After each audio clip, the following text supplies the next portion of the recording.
Autre nouveauté dans le cadre du programme AXS de SRAM, c'est chez RockShox avec la Reverb, la tige de sel télescopique qui est présentée dans une version sans fil.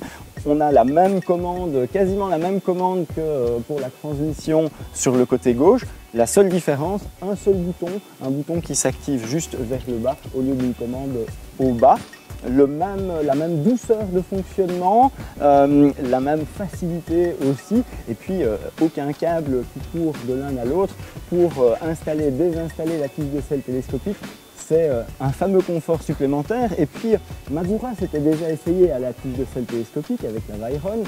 Cette tige de sel là fonctionne correctement, mais avec un temps de latence important entre le moment où on appuie sur la commande et où le circuit s'ouvre.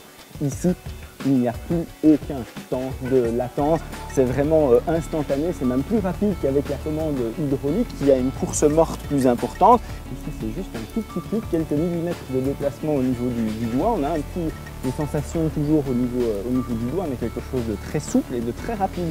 On a plus tendance à l'utiliser et aussi on peut s'arrêter très facilement en milieu de course si on le souhaite. Toute la partie moteur et batterie est située ici. La batterie est ici à l'arrière, une autonomie annoncée entre 40 et 60 heures, donc quand même assez importante. Un piston qui va fermer et ouvrir le circuit hydraulique à ce niveau-ci, avec la partie électronique qui se trouve également là. Ce qui a obligé, vu le volume supplémentaire à l'arrière, ça a obligé SRAM à avoir recours à un serrage à une vis. Un serrage à une vis qui n'est pas toujours très pratique pour régler l'inclinaison et l'avancée de la selle, mais ici on a une vis supplémentaire qui se trouve juste ici à l'avant et qui va permettre de régler uniquement l'inclinaison. C'est très pratique, on a eu à l'utiliser au début quand on a fait le premier setup du vélo. C'est vraiment sympa comme utilisation et ça facilite un peu les choses. Et au niveau de l'hydraulique, on a également des changements avec un nouveau système de piston et une vent valve, comme ils l'appellent, qui va permettre de purger soi-même le système. Si on a de l'air qui rentre et qui fait s'enfoncer la tige de sel, un problème qu'on rencontre quand même assez régulièrement sur les tiges de sel télescopiques et sur la Reverb également, on va pouvoir la purger soi-même, il suffit de la retourner, on appuie sur la valve qui se trouve dans le bas de la tige de sel pour en appuyant sur la tige, on l'enfonce doucement et on purge le système. Ça prend quelques secondes, on a essayé hier, on vous montrera, on a une autre petite vidéo et ça fonctionne particulièrement bien.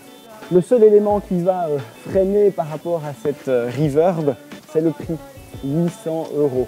Là, on a eu une fameuse surprise, c'est un peu la douche froide. RockShox l'explique par le coût des technologies qu'on trouve à l'intérieur, de la nouvelle hydraulique, les nouveaux fluides qui sont utilisés, qui visent à améliorer également la fiabilité. Mais c'est certainement un point, même si on peut entendre les arguments de SRAM, c'est certainement un point qui va limiter son développement dans un premier temps. C'est dommage parce que le fonctionnement apporte selon nous vraiment quelque chose de nouveau par rapport à toutes les tiges de sel qu'on connaissait actuellement sur le marché, aussi bien en termes de douceur que de rapidité de fonctionnement et aussi de facilité de montage, démontage et entretien.